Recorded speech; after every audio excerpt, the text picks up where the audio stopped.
নেই, সেই ইকুয়েডর বর্তমান কোপা আমেরিকা চ্যাম্পিয়ন আর্জেন্টিনাকে প্রায় হারিয়েই দিয়েছিল। এমন একটা অবস্থা তৈরি হয়েছিল যেই সময়টায় শুধু ইকুয়েডর আপার হ্যান্ডে ছিলেন না, লিওনেল মেসি পেনাল্টি শুট আউটে ম্যাচ করানোর পর এক এক সমতায় শেষ হলো। যেহেতু কোপা আমেরিকায় ফাইনাল ছাড়া অন্য ম্যাচগুলোতে এক্সট্রা টাইমের কোনো ব্যাপার স্যাপার নেই, ইনজুরি টাইমের গোলে অর্থাৎ যোগ হওয়া যে সময়টা ছিল 90 মিনিটের পরে, সেটাতে সমতায় ফেরার পর ইকুয়েডর যখন ম্যাচ করালো টাই ব্রেকারে,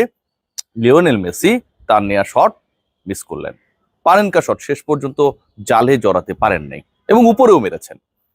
আর্জেন্টিনার উপরে প্রেসার, এবং এই প্রেসারটা যখন ক্রিয়েট হয়, আমি জানি যারা আর্জেন্টাইন সমর্থক তাদের মধ্যে কিছুটা হলেও প্রেসার কমে গিয়েছিল। অর্থাৎ যখন অনফিল্ডে খেলা হচ্ছিল, যখন আর্জেন্টিনা 1-0 গোলে এগিয়েছিল, মনে হচ্ছিল 1-0 ব্যবধানে স্কোর লাইনে শেষ পর্যন্ত জয় পেয়ে সেমিফাইনালসে চলে যাবে আলবে সেলেস্তেরা, ঠিক যখন ওই যোগ হওয়া সময় দ্বিতীয় মিনিটে সমতায় ফিরে ইকুয়েডর এবং ম্যাচ করায় টাই ব্রেকারে, আর্জেন্টাইন সমর্থকরা অনফিল্ডে খেলার থেকে বেশি প্রেসারলেস ছিলেন। টাই ব্রেকার মানে আর্জেন্টিনার টাই ব্রেকার, এবং সেটাতে হচ্ছে গোলবারে যখন থাকেন এমি মার্টিনেজ, তখন আসলে ব্যাপারটা ভিন্ন কিছু। সেটা সেই 2021-এর কোপা আমেরিকা ফাইনাল হতে পারে, সেটা হতে পারে গেল বিশ্বকাপে ফ্রান্সের বিপক্ষে তার বাধার দেয়াল হয়ে দাঁড়ানো,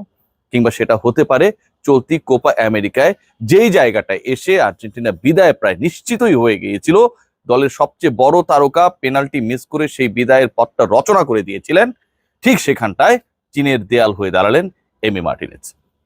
এই এমিলিয়ানো মার্টিনেজ যদি না থাকতো, মানে আজকের ম্যাচ তো পরের হিসাব, সেমিফাইনালসে যাওয়া তো পরের হিসাব, একটু ক্যালকুলেট করে দেখুন, লিওনেল মেসি তিনি যে ফুটবল ইতিহাসের অন্যতম গ্রেটেস্ট ফুটবলার, বিশ্বকাপ জয়ের পরে সেই গ্রেটেস্টের তকমায় তিনিই সবচেয়ে বড় তারকা, এই যে একটা ডিবেটেবল সিচুয়েশন তৈরি হয়েছে,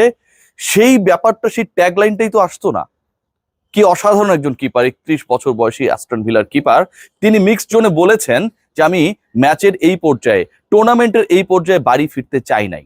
বাড়ি ফিরতে যেহেতু চাই নাই, আমার কাছে মনে হয়েছিল যে আর্জেন্টিনা আরো অনেক দূরে যাবার সুযোগ রয়েছে, আর তাই শেষ পর্যন্ত আমি করে দেখিয়েছি। কি অসাধারণ অভিব্যক্তি, কি অসাধারণ দর্শন, এবং সেই দর্শনের কি অসাধারণ বাস্তবায়ন। ন্যাশনাল টিমের হয়ে 4 বার এই পেনাল্টি শুট আউটের এক্সপেরিয়েন্স হয়েছে এমি মার্টিনেজের, একটা বারের জন্য তিনি পরাজিত হন নাই। যখন গোলবারের নিচে তিনি দাঁড়ান, স্পেশালি যখন ওই পেনাল্টি শুট আউটের হিসাবটা চলে আসে, ঠিক তখন কেউ জানুক আর না জানুক, কেউ মানুক আর না মানুক, আর্জেন্টাইন ফ্যান্স কিংবা আর্জেন্টাইন ফ্যানদের যারা আসলে বিপরীত মেরুতে অবস্থান করে, অন্য দলকে যারা সাপোর্ট করে, সকালে উঠে যারা খেলাটা দেখে শুধুমাত্র আর্জেন্টিনা পরাজিত হয়ে সোশ্যাল প্ল্যাটফর্মে কিছু সুন্দর সুন্দর স্ট্যাটাস প্রসব করা যাবে, সেই তারাও একটা ব্যাপারে মোটামুটি মানসিকভাবে প্রস্তুতি নিয়ে নেন যে এমি মার্টিনেজ যেহেতু রয়েছে,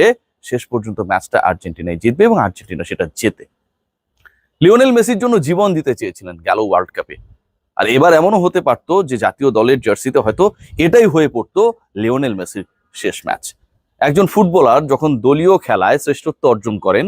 এবং সেই দলীয় খেলাটায় যখন দলের আরো অন্য সদস্যদের ইনক্লুশন, তাদের রোলের প্রয়োজনীয়তা অনুভব করতে হয়, ঠিক সেই জায়গাটায় যখন একজন কিপার ম্যাচের পর ম্যাচ একজন গ্রেটকে গ্রেটেস্ট বানানোর ক্ষেত্রে, একজন মেসিকে মেসিয়া বানানোর ক্ষেত্রে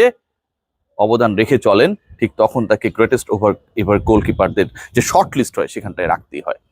খেয়াল করে দেখবেন এই ম্যাচে কি পরিমাণ প্রেশার ছিল, এই ম্যাচে কি পরিমাণ আর্জেন্টিনা বাজে ফুটবল খেলেছে, এবং এই ফুটবল খেললে সেমিফাইনালে তারা পরাজিতও হয়ে যেতে পারে, এই ব্যাপার নিয়ে আসলে খুব বড় কোনো ডিবেট নেই। লিওনেল মেসি ফুল ফিট ছিলেন না, তার যে খেলার ধরন কোনোটাই মনে হয়নি যে আসলে মেসি সুলভ। তার বাড়ানো কর্নার থেকে শেষ পর্যন্ত প্রথমেই তারা এগিয়ে যায়, আর্জেন্টিনা এগিয়ে যায়, সব ঠিকঠাক, কিন্তু সেই ছন্দ, আলবে সেলেস্তেদের সেই ডমিনেন্স, বিশ্ব চ্যাম্পিয়ন যারা মাঠে খেলতে নেমেছে সেমিফাইনাল নিশ্চিত করার লক্ষ্যে, যেই দলটা গেল 2 দশকে কোনো ল্যাটিন পরাশক্তিকে হারাতেই পারেনি, কোনো ল্যাটিন দলকেই হারাতে পারেনি, সেই দলের বিপক্ষে যেভাবে নতজানু পারফরমেন্স আর্জেন্টিনা শোকেস করেছে, সেটা তো এক্সপেক্টেড ছিল না। বল দখলের হিসাবটা আমি জাস্ট যদি আপনাদের বলি, 51% এবং 49%,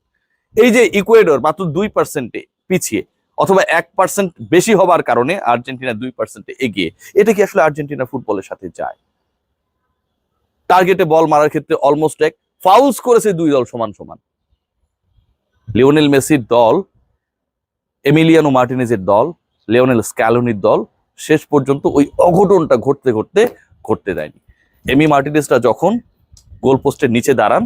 অসম্ভবকে সম্ভব কিংবা অসম্ভবকে সম্ভব করার পক্ষে যারা কাজ করেন, যারা আর্জেন্টিনার বিপক্ষে কাজ করেন সেই সময়টায়, তাদের জন্য সেটা আসলে ইম্পসিবল হয়ে যায়। একজন গোলকিপার কত বড়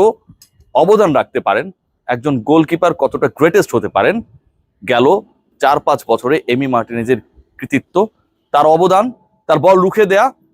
এই ম্যাচেও প্রথম দুটা পেনাল্টি শুট আউট দুটাই রুখে দেয়, একটা ডানে একটা বামে,